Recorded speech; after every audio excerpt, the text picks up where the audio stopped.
And I do want to thank you very sincerely for inviting me here today. It's been quite some time since I'd had the privilege of coming to Salt Lake City, and it's certainly a wonderful place to visit and a wonderful institution here to visit it at. The name of my talk is Power and Pragmatics in Interactions with Police, a Berlitz Guide to Civilians in Talking to Cops. And I'm specifically going to be talking about Miranda. And you might say, what do you need a Berlitz Guide for Miranda? Because if there's one legal doctrine that just about every American knows, it's their Miranda rights. Even those of us who've been fortunate enough never to have been arrested can probably recite them by heart.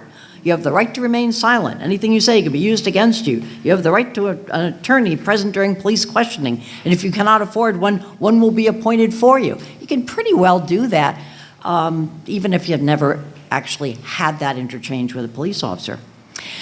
About 3 years ago was the 50th anniversary of the Supreme Court decision in Miranda, which led to an amazing amount of commemorative scholarly ink being spilled concerning Miranda's impact on our criminal justice system.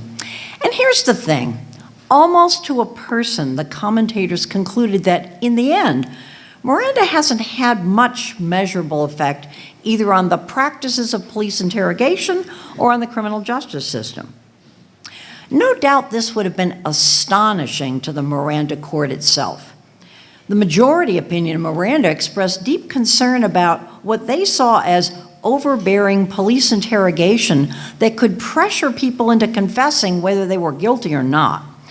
The Supreme Court majority understood that protracted police interrogation could wear down almost anyone's resistance. The solution they crafted to that was to require the police to read the now famous Miranda warnings before questioning. The justices assumed that doing this would overcome any coercion inherent in being in police custody by giving people information about their right to refuse to answer questions, and information about their right to consult with an attorney to give them advice during police questioning. Information would translate into power for arrestees, power that could overcome the coercion inherent in interrogation. So, have Miranda warnings actually made police interrogation less coercive? Well, there's no particular evidence that they have. In fact, one thing we know is that about 1 out of every 5 people who've been exonerated by DNA evidence nevertheless confessed to the crime during police interrogation, a crime we now know they didn't commit. And almost every single one of those false confessions was preceded by Miranda warnings. So in that sense, Miranda's been a failure. Police interrogation can still be coercive enough to squeeze false confessions out of innocent people. It turns out that knowledge isn't power after all. So why has Miranda failed? Now, there are a number of different answers that you could give, but I think an important part of the story is a linguistic one, found in the assumptions that judges make, and lawyers too, about how people communicate, and specifically about how people make their wishes known to one another. Here's an everyday story that illustrates the problem. Recently, a friend of mine was telling me about an episode in which there was a miscommunication between her and somebody else. And she said to me in frustration, "Why can't people just say what they mean? It's so rude." Now, of course, as a good friend, I made sympathetic noises and expressed how terrible this was. But the linguistically trained part of my brain wanted to say, actually, all of us frequently say things that are literally quite different from what we really mean. And we do it not to be rude, but to be polite. You see, linguists and communication theorists have long understood that the literal meaning of what people say is often entirely divorced from the meaning that they intend to convey and from the meaning that their conversational partner will ascribe to them. And it's those intended and ascribed meanings that turn out to be the product of very specific interpretive conventions. The language theorist H. Paul Grice systematized this understanding of what he called the Maxims of Conversation, which were rules that describe how speakers and hearers get from literal meaning to interpretive meaning, often without any awareness that there's a gap between the two. Grice posited that participants in a communication interpret what's being said as to be relevant in the context of when that thing is being said, very much as Professor Schei just outlined to you. So consider this exchange between two lawyer colleagues. A, have you eaten yet? B, ooh, I have a 1 o'clock court appearance today. A, okay, another time. Interpreted literally, this is a series of non sequiturs about food intake, professional schedules, and a non-specific reference to an indefinite point of time. If you were a Martian armed with a very good English dictionary and grammar, you'd find the conversation incomprehensible nonsense. None of it goes together. But our hypothetical colleagues would have no trouble at all understanding that the actual meaning here was this. A, would you have lunch with me today? B, no, I have a court appearance at 1 p.m., so I don't have time to go out to lunch. A, I'm not upset that you won't have lunch with me today. I'll ask you to lunch again sometime in the future. This interpretation is in fact so natural that it's invisible to the participants, and if asked to report in the conversation, party A might say, well, I asked B to have lunch with me, but she couldn't because she had to be in court at 1, so we decided to have lunch together some other time, even though none of that was actually said. Now imagine the following conversation between colleagues. A, eat lunch with me. B, I won't. I have a court appearance at 1 p.m. A, I may ask you sometime in the future to eat lunch with me. Okay, the meaning of that version is precisely the same as before, but I think your laughter indicates it sounds weird. It would probably fail a Turing test. That is, we'd assume it was generated by robots, because no competent human communicator talks like that. Why not? Why don't we talk like that? Well, one reason that we resort to non-literal ways to express ourselves is to avoid imposing on others.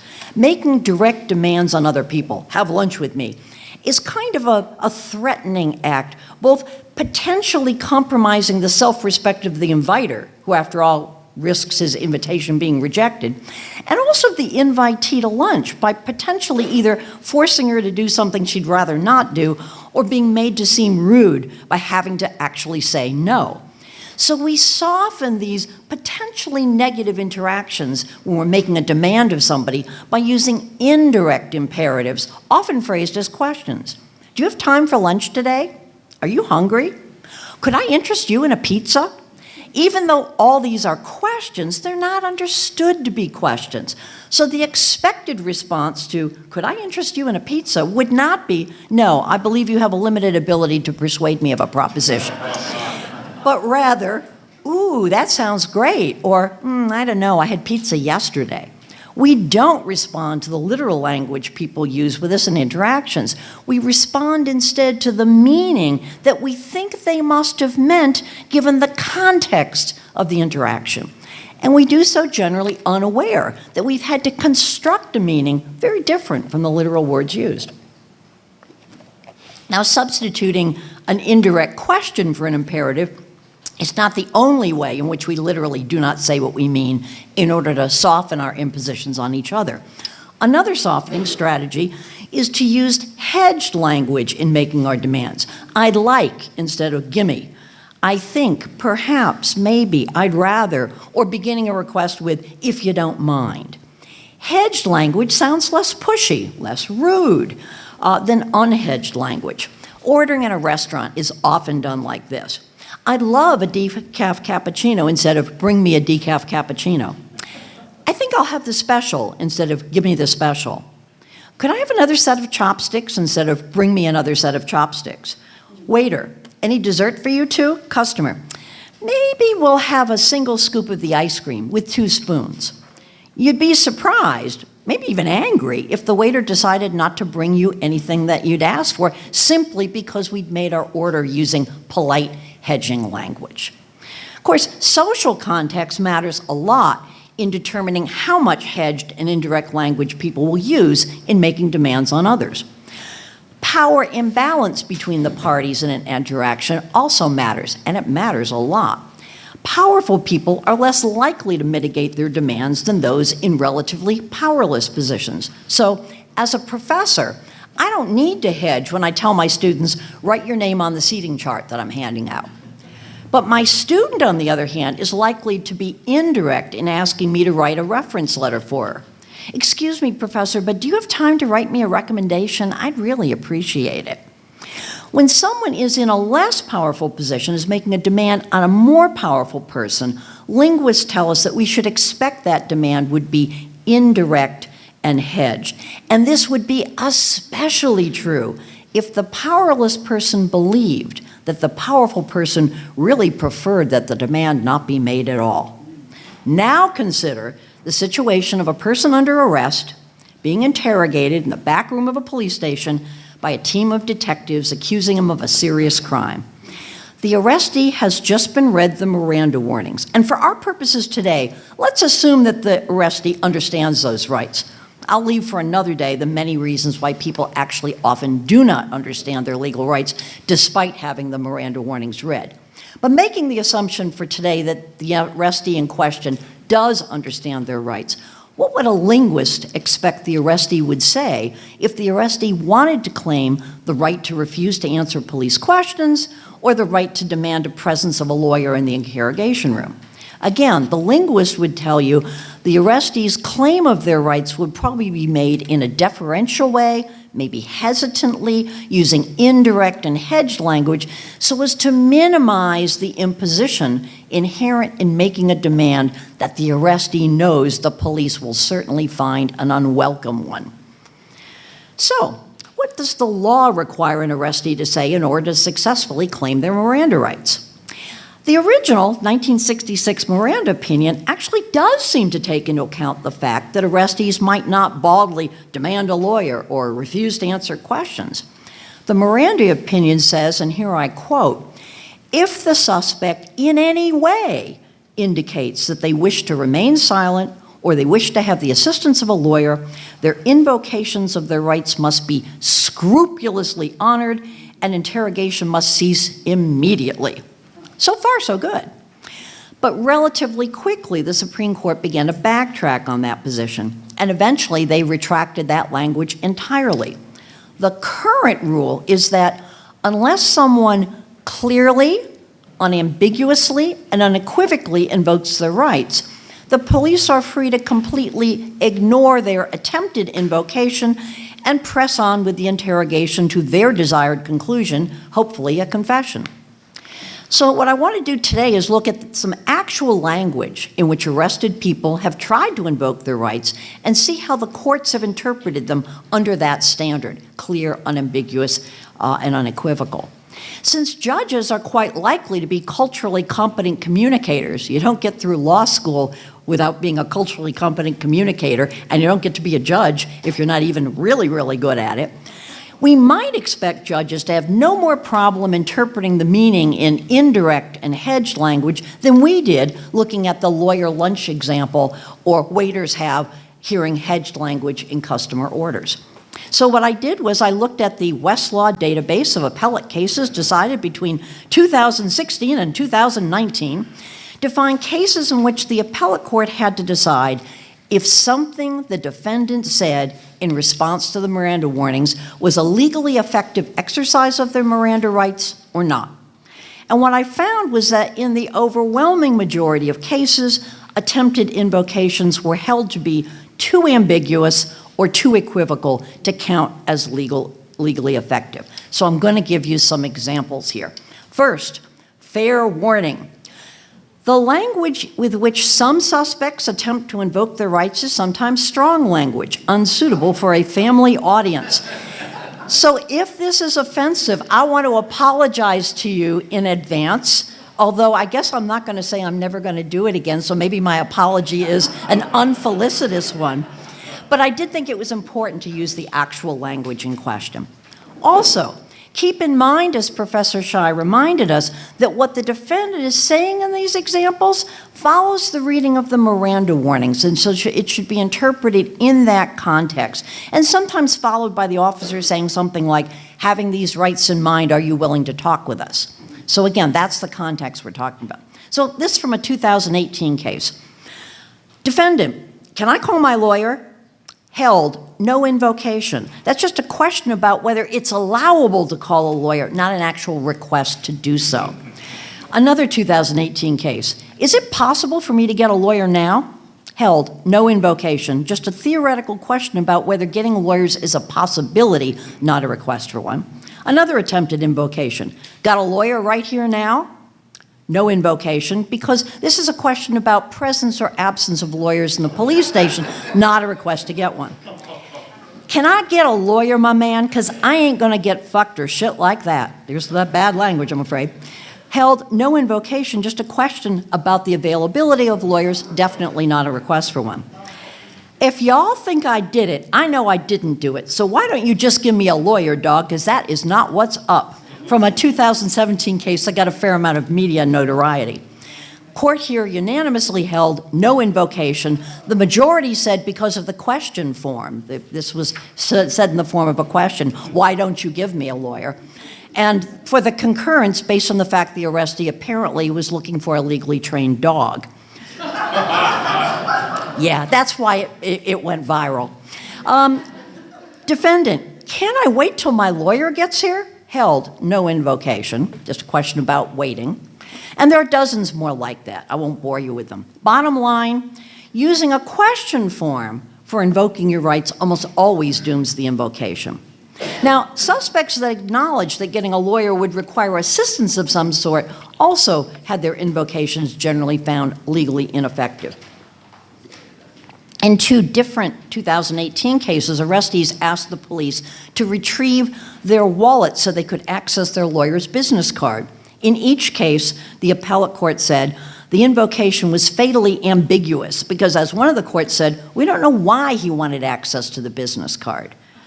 Remember, he's just been read his Miranda rights. I think we could make an educated guess based on that context.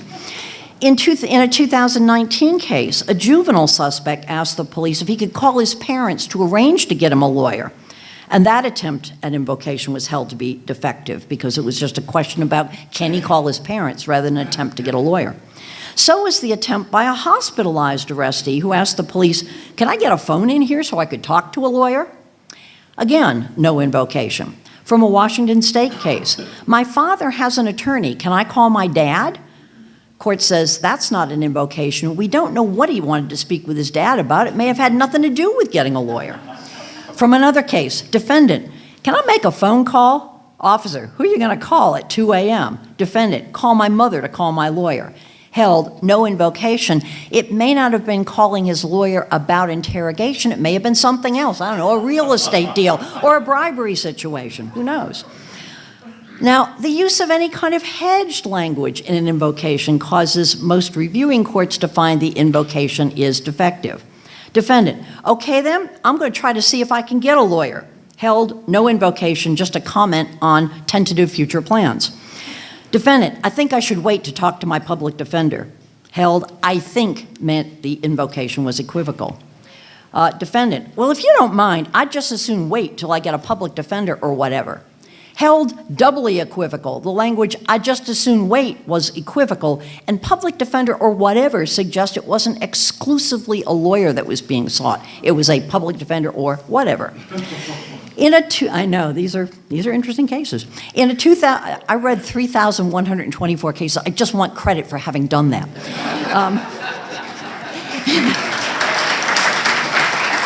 And people say professors don't work hard.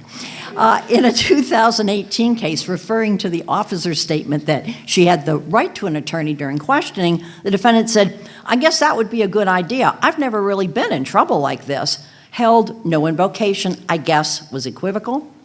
I don't have a lawyer. You better get me a lawyer, I guess was the flaw in that one too. I'm thinking it's about time to get a lawyer. No invocation, just sharing of a thought process. I think before saying anything, I should probably have a lawyer. I mean, realistically, I think and probably made the request equivocal. I feel like I should have a lawyer right now. Well, thanks for sharing your feelings, but the court found that was too equivocal to count. I'd like to speak to an attorney. That's not a demand for a lawyer, that's an expression of a preference. I'd like to. I wish I had a lawyer, man, you know what I'm saying? wishes aren't invocations. The use of any clause beginning with if doomed many of the attempted invocations in the case law. I'm going to have a lawyer if you guys are saying I did this. Held no invocation. The if clause that followed the invocation made it conditional and thus equivocal. If people are saying it's me, then obviously I got to get a lawyer here because it wasn't. Again, the court said the if clause rendered the invocation defective. Likewise, I want my lawyer. If you want this recorded, I want a lawyer present. Now, despite the clear invocation that started, I want my lawyer, it doesn't get much clearer than that. The court said, but by saying, if you want this recorded, that suggested that it was equivocal, it was conditional, even though the interrogation was being recorded. In fact, preceding or following an invocation with any language at all often meant that the invocation would be invalidated on review. Defendant, I don't know what you're talking about. I want a lawyer. That didn't count because it started with, I don't know what you're talking about. Neither did this. I don't want to dig a hole for myself. I need to speak to an attorney. No invocation there either. Defendants who were concerned about how they could get a lawyer if they couldn't afford one were often held not to have invoked their rights, even when the officer failed to remind them that the Miranda warnings themselves guarantee the right to counsel during interrogation, even for people that can't pay. And sometimes they even affirmatively misled the suspect. So a Spanish-speaking defendant asked, and here's the translation, how can I get a lawyer if I don't have any money for one? Officer, that's up to the state of Arkansas. Held the defendant was just asking theoretical questions about paying for lawyers, not actually requesting counsel. Defendant, how can I go about getting a court-appointed lawyer? Officer, that I can't tell you. Held no invocation because it was ambiguous. It might have been with regard to getting a lawyer at trial, not getting a lawyer right here and now. Defendant, okay, you say I can have a lawyer appointed for me, but I can't afford no lawyer. Officer, that'd be a problem. Held no invocation, just a general statement about his finances, not a request for a lawyer. In another case, the arrestee paused right after the Miranda rights were read. Officer, do you want me to read them again? Defendant, no, because I want a lawyer, but the thing is, I can't afford one. Officer, yeah, lawyers charge a fortune, don't they? Held no invocation, just a mutual discussion of how expensive lawyers are. Consider this sequence from a 2018 case. Defendant, is there a lawyer around now by chance or no? Officer, no, we don't have one here, no. Defendant, okay, so if I was to request one, how long would it take for him to get here? Officer, well, you'd have to get your own. Defendant, I have to get my own if I can't afford one? Officer, well, then at court, they'll appoint one for you after your arraignment. Defendant, when would that happen? Officer, not sure. Now, the officer's responses in all these cases actually contradict the Miranda rule that the indigent suspect has the same right to counsel as a person with money. In fact, in one case, the officer actually told the suspect he probably wouldn't get a lawyer appointed for a month. Not surprisingly, those without money who are given this misleading information by officers generally do not renew their attempt to invoke their right to counsel, because what would be the point? Again, hedging of any sort in an invocation is generally fatal. Defendant, don't you think I need a lawyer? I think I need a lawyer. Officer, we could discuss that later. Right now I need you to sign this form, referring to the Miranda Advice of Rights form. Held, no invocation, I think made it equivocal. Is there anyone I can call? Someone, a lawyer or anything, because I don't understand what is what. Held, saying someone or lawyer or anything wasn't an ambiguous request for a lawyer and only a lawyer. Can I get a public defender? Held, no invocation. By asking that question, he may have just been asking, do you think I qualify financially for a public defender? Okay, I guess I'll have that attorney now. You can already guess the hedge, I guess was fatal, that one. And then in another case, well, you know, I probably want to talk to a lawyer. Ooh, you can already see this one coming. Later on, he says, like I said, I'm kind of repeating myself, but I'm requesting a lawyer. I need an attorney. The court said no. By saying probably up in the first one, that tainted everything that followed. It's to my advantage to have an attorney, to have an attorney advise me, Held, no invocation, just an opinion about whether lawyers are useful, not an attempt to actually get one. Officer, The easiest course of action for you that keeps you on the shorter end of jail time is to be honest with me. Defendant, can I be honest with an attorney present? I mean, doesn't it make sense that if I'm facing life in prison, I would want to have an attorney? Held, no invocation, just a rhetorical question. Defendant, I think it would be better if I had a lawyer right now. You can already tell, I think it would be better is an equivocal statement of preference, not a request. Officer, do you want an attorney present? Defendant, that'd be good. No invocation, just a comment on whether lawyers are a good thing. And this is, I think, my favorite because it's linguistically wrong. Officer, do you want an attorney, yes or no? Defendant, well, yes. Held, no invocation because well indicates it's equivocal. Actually, the court's completely wrong about this. A linguist would say, well, in this case, is a discourse particle indicating that the speaker is aware that his response is one that is unexpected by the other party and probably unwelcome. So starting a response with well isn't at all equivocal. It's an indication that I know you'd rather not hear this. And so do this yourself, by the way, if you're not familiar with this. The next time you find yourself saying well, it's almost always because you're going to disappoint somebody or contradict something that they expect is going to happen. So when judges become amateur linguists, they are sometimes not as good at it as they think they are. Defendant, can I get a lawyer in here right now? Officer, well, it might take some time, so we'd have to wait. And again, this was held to be a hypothetical question about timing, not an invocation. Another one, I got a lawyer on retainer. I mean, can we get him down here right here? Again, it was held to be unclear that the lawyer was to help in the interrogation as opposed to, I don't know, write his last will and testament, which might not have been a bad idea for this defendant. Another, so where's my lawyer, huh? Said 3 times during the interrogation. Held, that's not an invocation, just a question about his lawyer's whereabouts. We all like to keep track of each other in the modern world. Not a request that he be present in the interrogation room. There's no way I can speak to an attorney about this? Officer, that's not a decision I'm allowed to make. And again, this was held to be only a statement by the suspect recognizing the impracticality of getting a lawyer, not a request one. Defendant, I need somebody with me, like I can't think right now, I'm confused, like I can't, give me a lawyer or something. And again, the or something was the fatal flaw there. There's hundreds more, but you get the idea. Okay. So maybe requests for counsel have an inherent possibility for ambiguity. After all, lawyers are used for lots of things besides assisting arrestees during police interrogation. But surely an exercise of the right to remain silent wouldn't have those kind of interpretive problems, right? Well, here comes that discourse particle. All of the following invocations were considered too unclear to be legally effective invocations of the right to refuse police questions. I don't want to talk about this. That's all I have to say, I'm done. I don't want to say nothing. I got nothing to say, I didn't do anything. I've got nothing to say, I already told you guys what I want to say, and many, many more in that vein. And being really emphatic or thorough doesn't help either. Here's another one. I don't want to talk about any of this no more, man. I'm through, that's it. End of discussion. The court says, well, that's clearly not an invocation. He was just frustrated, that's why he said it so many times. How about this one? I'm just done. I didn't do it. This is crazy. I don't want to talk about this shit no more. None of that was an invocation of the right to remain silent. And I think this may be my favorite in the data. I don't want to answer any questions that might incriminate you. That looks like a great invocation. The court says, well, that's not a right to remain silent invocation because maybe he was willing to answer questions that didn't incriminate me. He failed to say that part. I'm ready to quit talking and go home now. Held, no invocation. Ready to quit means soon, not now.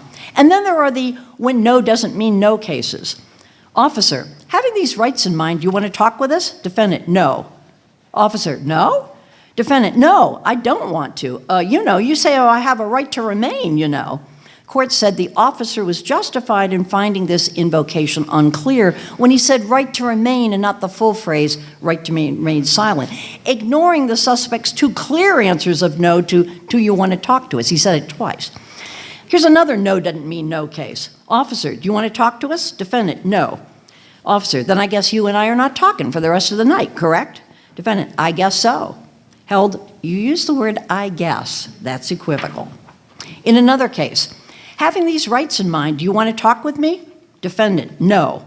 No indication. He didn't, because he didn't say he wouldn't talk with any officer, just not this one. When the officer said, do you want to talk with me? What he should have said is, no, not you or any other law enforcement officer. Yet another, I really don't think I should answer any questions right now. Uh-oh, I think, and right now, you can see this one going down in flames, but then the officer repairs the ambiguity. And he says, okay, so you don't want to talk at all? And the defendant says, no.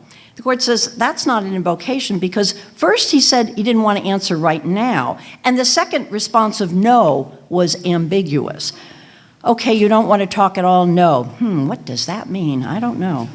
Sometimes, as in that case, the court invalidates what appears to be a clear invocation without even pretending that there's something ambiguous or equivocal, which I think is the wiser move because these cases are kind of silly when they try to explain why there's something wrong with them. We need optometrists standing by because our eyes are rolling so much. But here's one. Officer, do you feel like talking about anything relating to the robbery? Defendant, no. And the court just says that's not an invocation. They don't tell us why, which is probably wise. How about this one? Officer, do you want to make a statement? Defendant, no. Again, for reasons the court declines to share with us, they didn't think that should count as an invocation of the right to silence either. Now, if courts sometimes have difficulty determining that no by a defendant means no, sometimes they have just as much trouble determining that a defendant's yes means yes. How about this one? Officer, do you want an attorney here while you talk to us? Defendant, yeah. Officer, yes you do? Defendant, uh-huh. Officer, are you sure? Defendant, yes. Apparently, none of that was clear enough to count as an invocation. Now, the Miranda court recognized that a legally naive suspect, might not be in a position to determine, should I respond to police questioning or not? And that's why the Supreme Court in Miranda added to the right to remain silent a separate right to confer with an attorney before making that critical talk, no talk decision. So you might expect that suspects who combined a request for counsel with a indication that they wanted to exercise their right not to answer questions, that dual request would be more successful in having their Miranda invocation legally respected. But are they? You can already guess the answer. Nope, not at all. Defendant, I ain't going to tell my story without my lawyer. There was no unequivocal invocation here of the right to silence because it was qualified by without my lawyer, and no invocation of counsel because he didn't ask for one right now. So that was defective. Officer, are you willing to talk with us? Defendant, nah, you guys need to talk to my lawyer at this point. This wasn't good enough to count as an invocation of anything. How about this one? See, I actually wanted to speak with my lawyer first before I spoke with you guys. That too didn't invoke either right. I got a right, to plead the fifth, have my attorney, an attorney that works for me. Not good enough either. In fact, in a Ninth Circuit case from some years ago, the defendant finally in frustration says, I'm done, that's it, I plead the fifth. And the officer continued anyway, and the court said, well, the fifth is ambiguous. Could be the Fifth Symphony. You don't plead the Fifth Symphony. In no discourse world does that make sense. And again, here's some more dual invocations that flunked. See, if my lawyer was here, then we could talk. I'm supposed to have my lawyer here. You know that.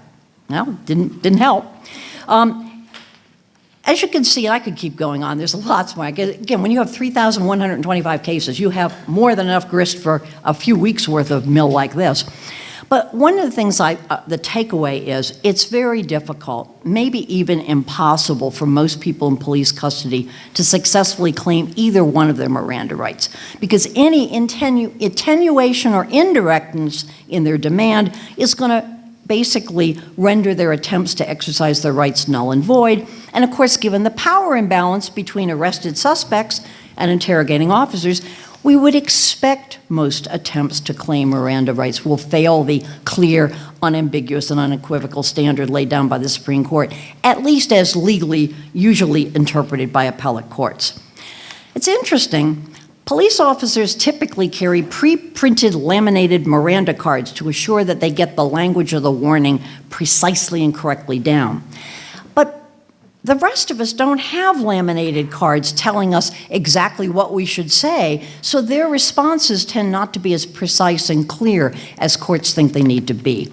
And everything that people know, as we talked about before, you know a lot as a competent communicator, even though you haven't systematized and you probably couldn't articulate it, but everything people know in their lives as competent communicators only hurts them in this context.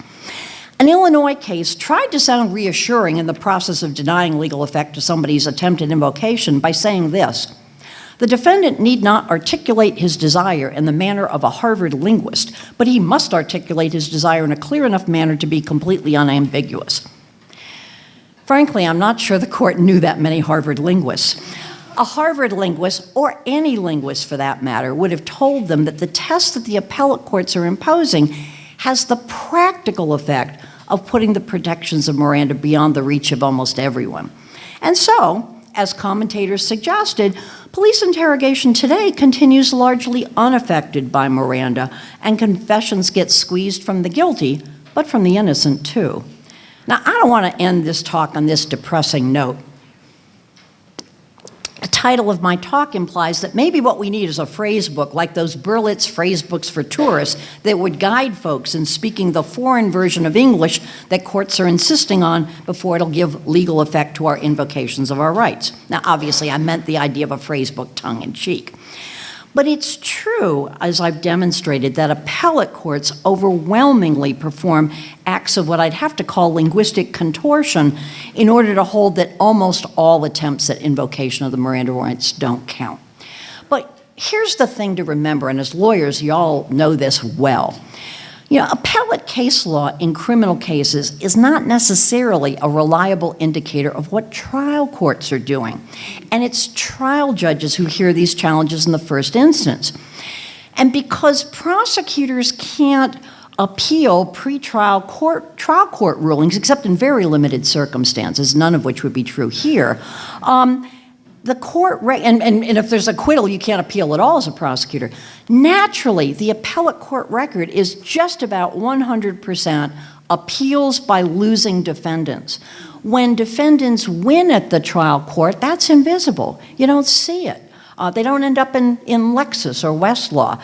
They're not in the appellate record. So I think that if I were to give advice to people, it's with trial court judges that I think you could make the best inroads on the judicial practices that I've demonstrated that make Miranda what I call a zombie case. It's dead, it just kind of looks like it's alive, but it's really dead. Particularly as, and there's some ways in which I think this is more realistic today than ever, because many more jurisdictions are requiring that police interrogation be recorded. And when you can have the actual language used in the actual voices of the participants, I think trial judges increasingly have the opportunity to hear the words used by the defendant in context with their intonation, their pauses, their emphasis that contribute to meaning. Appellate judges look usually just a cold record. What were the words said? I guess so could be said in lots of different ways. In the one case I gave you, it was, I guess so. But it could have meant, I guess so. And that would have been more equivocal. Appellate courts, looking at that cold record, I think are better able to indulge in the linguistic contortions needed to turn invocations into non-invocations. I don't think it's as easy to do that if you've heard the tape. But there's one other challenge, I think, in getting judges of any variety, trial court, or appellate court, and lawyers for that matter, to make decisions in these invocation cases that I think better comport with what we know about how people actually use language.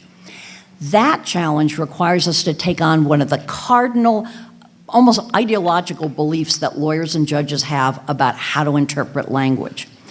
Most of us who are in the legal biz start out with the presumption that when the meaning of language is at issue, it ought to be interpreted literally. This is consistent with the so-called plain meaning rule in contract and statutory interpretation. Now, that may make a fair bit of sense when you're talking about statutes and contracts. Those are documents which are hopefully carefully drafted by legal experts with the luxury of time on their side, not what we blurt out when in the back of a police station, desperately trying to figure out what's going on and what we should do in our best interest. So that strong bias in favor of literalism, I think, is actually the jurisprudential source of some of these really bizarrely strained interpretations on attempted invocations that we see in the appellate cases. But I think that lawyers and judges can be made to understand that this assumption that people always use language that clearly and plainly, literally embodies their meaning is simply a mistaken one. We don't. Using the example of ordering in a restaurant, that's a situation most lawyers and judges are very familiar with, can make the point that if you relied on the literal meaning of what most customers say, then hardly any patrons ever seem to order anything at all in restaurants. And we know that's not the case. So educating lawyers and judges about how communication works in real life is, I think, key to getting them to understand that a hyper-literal interpretation of arrestees claiming their Miranda rights is simply wrong as a matter of common sense. It's also wrong as a matter of scientific fact. Linguists are scientists who specialize in the empirical evaluation of how humans use language to communicate. Linguists, and here particularly linguists who have expertise in pragmatics, sociolinguistics, and discourse analysis, those are experts that are well suited to providing expert evidence that would assist lawyers and judges in these cases in reaching appropriate and scientifically informed conclusions about whether what the defendant said to the police ought to be an effective invocation or not.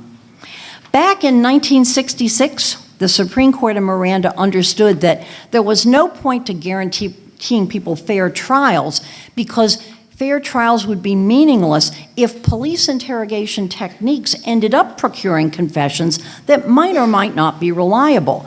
But regardless of their actual reliability, would make any later trial largely beside the point. I think their observations then in 1966 are equally pertinent today. And I think for that reason, it's crucial that lawyers and judges come to understand how the basic framework that we use for communication, how that works. Only then will Miranda become more than just a plot device in television crime stories. Only then will its promise that police interrogation in a free society should never be an instrument of oppression, only then will that become a reality. Thank you.